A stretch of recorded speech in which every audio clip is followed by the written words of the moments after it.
Hi friends, welcome to Relax Recipes. இன்றைக்கி நம்ம ஆட்டுக்கால் சூப் எப்படி வைக்கலான்னு பார்க்கலாங்க. ஆட்டுக்கால் சூப்பில் பார்த்தீங்கன்னா நிறையவே சத்து இருக்குது. இன்றைக்கி ஈஸியான மெத்தடில் நம்ம ஆட்டுக்கால் சூப் பண்ண போகிறோம்.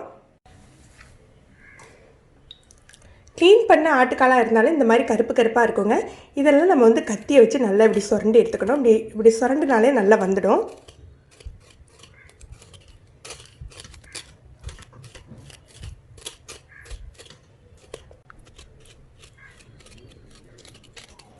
ஃபுல்லாக சுரண்டி எடுத்துகிட்டு நல்லா ஒரு 3 தடவை கழுவிட்டு ஒரு தடவை மஞ்சள் பொடி போட்டும் கழுவி எடுத்துக்கணுங்க. இந்த சூப்புக்கு நம்ம வதக்கணுன்னே அவசியம் இல்லைங்க. ஏன்னா ஆட்டுக்காலில் இருந்து நிறைய உங்களுக்கு ஆயில் பிரியும். அதனால் நம்ம நிறைய எண்ணெய் விட்டுக்காதீங்க. கொஞ்சமாக இன்றைக்கி இஞ்சி பூண்டு வாசம் போகிறதுக்கு அந்த பச்சை வாடை போகிறதுக்காக மட்டும் வதக்க போகிறோம். கொஞ்சமாக நல்லெண்ணெய் விட்டுக்கிறேன். அதில் ஒரு கைப்பிடி அளவுக்கு ஒரு 10லேருந்து 15 அளவுக்கு சின்ன வெங்காயத்தை தோல் உரிச்சிட்டு 2 கட் பண்ணி வச்சுருக்கேன். அதை சேர்த்துக்கிறேன். நல்ல கோல்டன் கலர் ஆகிற வரைக்கும்லாம் வதக்க வேண்டாங்க. லேசாக ஒரு வதக்கு வதக்கிட்டு நம்ம இஞ்சி பூண்டு விழுது சேர்த்துடலாம்.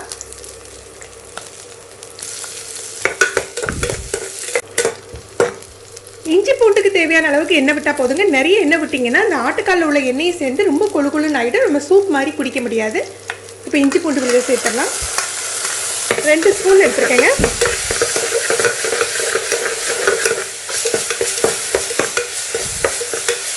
இதில் நம்ம மஞ்சள் பொடி போட்டு கழுவி வச்சு ஆட்டுக்காலை சேர்த்துடலாம். ஆட்டுக்கால் சேர்த்துட்டு அது முங்குற அளவுக்கு நம்ம தண்ணி சேர்த்துக்க போகிறோம்.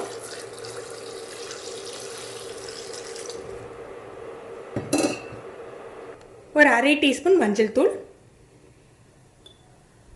1 ஸ்பூன் மிளகும் 1 ஸ்பூன் ஜீரகமும் எடுத்துருக்கேன். உங்கள் காரத்துக்கு தகுந்தாப்பில் மிளகு எடுத்துக்கோங்க. இது 1-2 தட்டி நம்ம இதில் சேர்த்துக்க போகிறோம்.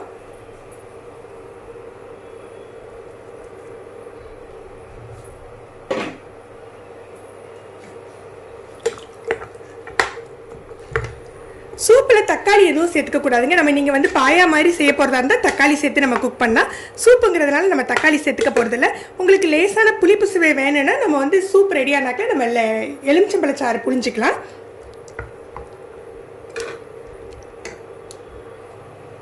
இதில் தேவையான அளவுக்கு உப்பு.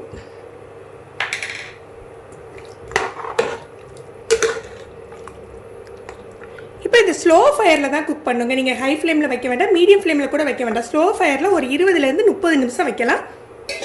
காலை பொறுத்து உங்களுக்கு 20 நிமிஷத்தில் கூட வெந்துடும். நம்ம லோ ஃப்ளேமில் போட்டு வச்சிடலாம்.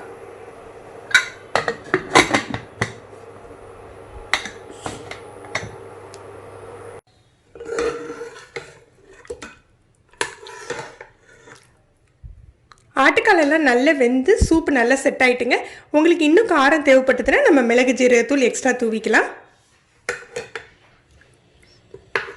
நம்ம பாயா மாதிரி இதுக்கு திருப்பி தாளிக்க வேண்டியது இல்லைங்க. அப்படியே எடுத்து நம்ம சர்வ் பண்ணிடலாம்.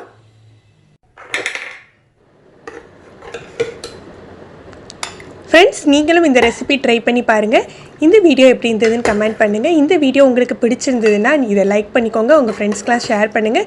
இது வரைக்கும் நம்ம சேனலை சப்ஸ்கிரைப் பண்ணாதவங்க சப்ஸ்கிரைப் பண்ணி கீழே உள்ள பெல் பட்டனை ப்ரெஸ் பண்ணுங்கள். அப்போ தான் நம்ம சேனலில் போடுற புது வீடியோக்களோட நோட்டிஃபிகேஷன் உங்களுக்கு இமீடியட்டாக கிடைக்கும். தேங்க்யூ.